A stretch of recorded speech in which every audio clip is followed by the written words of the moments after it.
Nous sommes à Kéniéba, un cercle de la région de Kayi, situé à 481 km de Bamako, plus précisément dans le complexe minier de Loulou-Gongoto. Un espace de plus de 4000 hectares dans lequel cohabitent en toute quiétude les hommes et les espèces animales, notamment les babouins, les singes verts et les singes rouges. Des espèces en voie de disparition qui y prolifèrent en raison de l'environnement on ne peut plus favorable. La mine, dans son égard vis-à-vis de la législation forestière, a pu conserver à la hauteur du souhait des spécimens, n'est-ce pas, des primates, et de façon spécifique les bambouins. Alors, les conditions étant créées au niveau de la mine, en termes de nourriture, en termes de quiétude, en termes de sécurité, alors la population de ces primates est devenue très importante. Au stade de cette opération, nous sommes satisfaits. Nous sommes satisfaits parce qu'il n'y a pas eu d'accident là-dedans, et ni pour les espèces de la faune, ni pour les populations. Au-delà des appréhensions, le plus souvent caricaturées ou subjectives, les sociétés minières sont respectueuses de l'environnement. La protection de la biodiversité et de la faune occupe une place importante dans la politique environnementale de Barrick. Cela se justifie assez aisément à travers cette initiative de capture et de translocation de certaines espèces de singes menacées vers d'autres sites aménagés. L'alternative, c'était ou bien tuer ou bien capturer.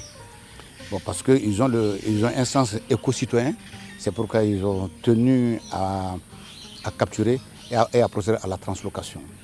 Et puis en venant, j'ai été vraiment surpris de voir qu'il y a assez de faune, surtout la faune aviaire.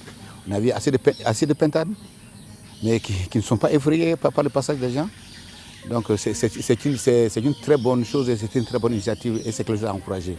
Il est totalement interdit de chasser ou d'apprivoiser les animaux sauvages qu'on trouve sur le terrain ici. Nous avons aussi dans notre politique environnementale une stratégie d'amélioration continue. Donc à chaque fois, nous revoyons un peu ce que nous sommes en train de faire pour encore toujours essayer de mieux faire.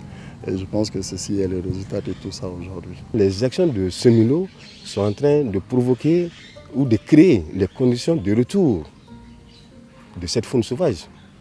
Aujourd'hui, c'est les bambouins. Demain, ce sera les antilopes. Après, demain, ce sera les grands mammifères.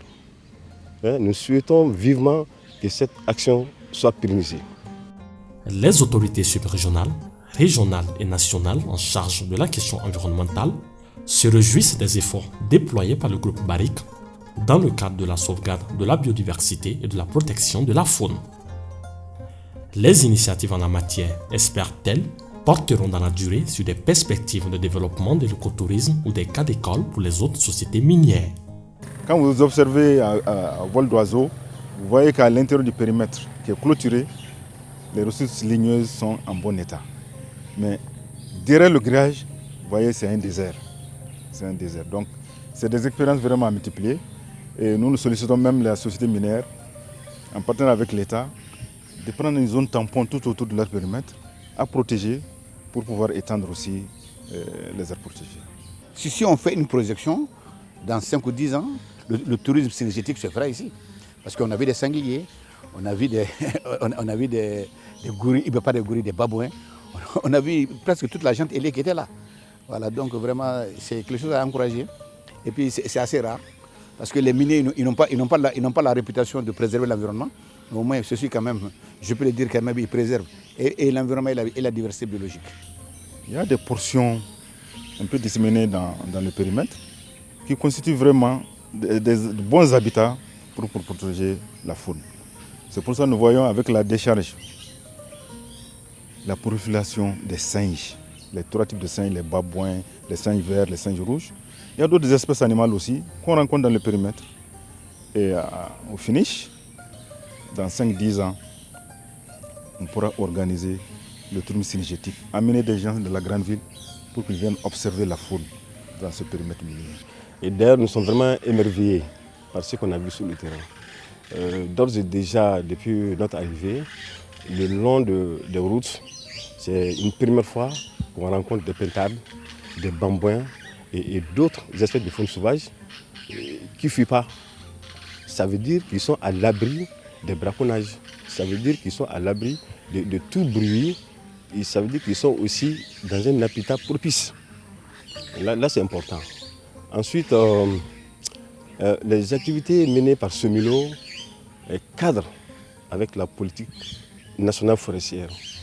Ça prend aussi en compte notre souci dans la mise en œuvre de la politique de conservation de la diversité biologique au Mali. Sur les 600 sujets identifiés dans le complexe minier de Loulo-Gongoto, 200 seront capturés et transférés vers d'autres sites présentant les mêmes similitudes en termes d'environnement et de sécurité. À ce jour, 56 babouins ont été capturés et relâchés. À travers cette action, Barrick réaffirme encore une fois sa volonté d'exercer son activité minière dans le plus grand respect de l'environnement.